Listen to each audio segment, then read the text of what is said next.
Good day mga ka-idol! Update tayo sa Doubleheader Friday na ginanap nga sa PhilSports Arena. Sa first game, naglaban ang SMB kontra sa Converge Fiber Xers sa score na 112-103. Nanalo nga ang SMB at ang standing nga 6 wins and 0 loss na kung saan number 1 nga sila sa standing ngayon. Samantala ang Converge Fiber Xers 0 and 8. Ang naging best player of the game ay si Marcio Lassiter na kumana ng 19 big points, 5 rebounds at 3 assists para pangunahan ang San Miguel Bearmen. 4 na player ng San Miguel Bearmen ang nasa double figure. Ito ay si CG Perez na meron 25 points, Don Troliano 19, Romeo 18, Pajardo 14 at Lassiter 15.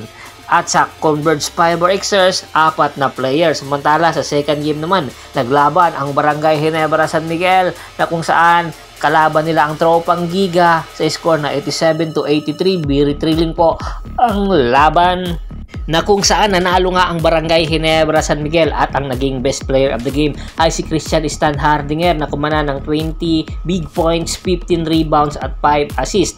4 na players ng Barangay Ginebra ang nasa double figure. Si Japit Aguilar meron 20 points, Thompson 17, Rapco 12 at si Christian Stan Hardinger. Samantala sa Tropang Giga naman, 4 din na players ang nasa double figure. RR Pugoy 19, Optana 19, Brandon Canuelas Rosar 12 at si Kelly Williams 18. Ang kartada ngayon ng Barangay Ginebra 6 wins and 3 losses, samantala ang Tropang Giga 4 wins and 4 losses. Dahil nga sa pagkakuha ng panalo ng Barangay Ginebra, laming 6 na araw silang mamamahinga at ayon mismo sa interview kay Coach Tim Con, ayon kay Coach Tim Con, ipipigure out nila ang kanilang mga sitwasyon dahil hanggang ngayon hindi pa nga po pwedeng makapaglaro si Jamie Malonzo. At ang napapabalita nga ang pagkuha ng Barangay Ginebra kay David Morel, hindi pa nakafinalize ang nasabing deal. Pero ayon mismo kay Coach Tim Con, tinitingnan nila ang mga posibilidad kung sino-sino mga player ang posible ng kunin ng Barangay Ginebra.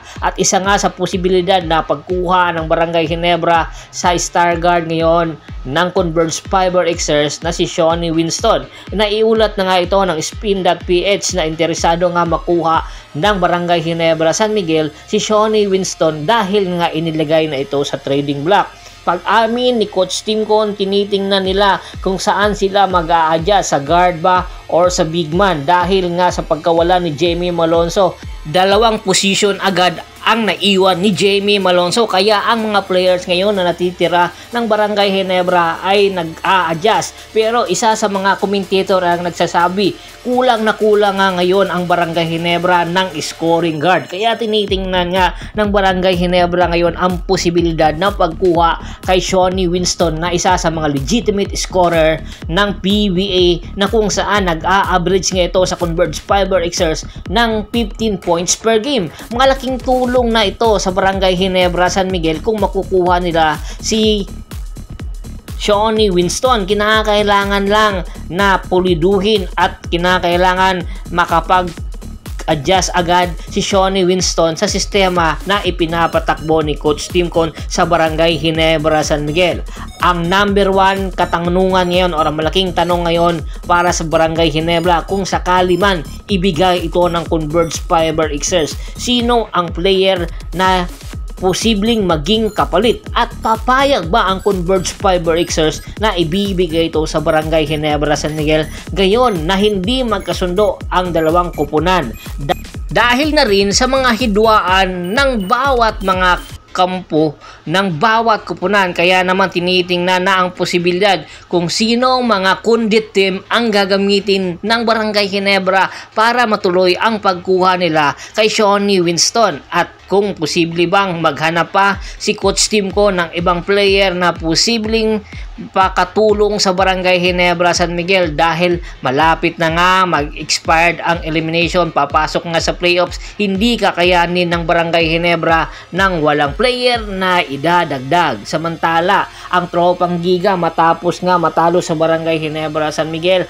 ayon nga sa ulat malaking posibilidad na magdadagdag din ang Tropang Giga ng isang big man na wingman na posibleng makatulong sa kanila, especially sa depensa. Ito nga ay ang tinatarget ngayon, ang big man ng Trera Permajip na si Andreas Cahilig. Isa na rin sa hint ito ni Idols Nobadwa na interesado nga si Coach Chatreyes na makuha ang serbisyo ni Andreas Cahilig. Sa mga nakaraan konferensya sa Trera Permajip ni Andreas Cahilig, napakaganda ng kanyang inilalaro at nag-i-improve kada conference, pero sa pagpasok ng Commissioner's Cup at sa pagpasok ng mga players na rookie ay unti-unting bumababa ang minuto ni Andreas Cahilig, dahilan para bumaba rin ang kanyang performance. Kaya nagka-interest talaga ang Tropang Giga na kunin na ito para makatulong sa kanilang kampanya, dahil malaking tulong si Andreas Cahilig sa Tropang Giga, lalong-lalo na ang Tropang Giga ngayon, ang kanilang kartada 4 wins and 4 losses. 3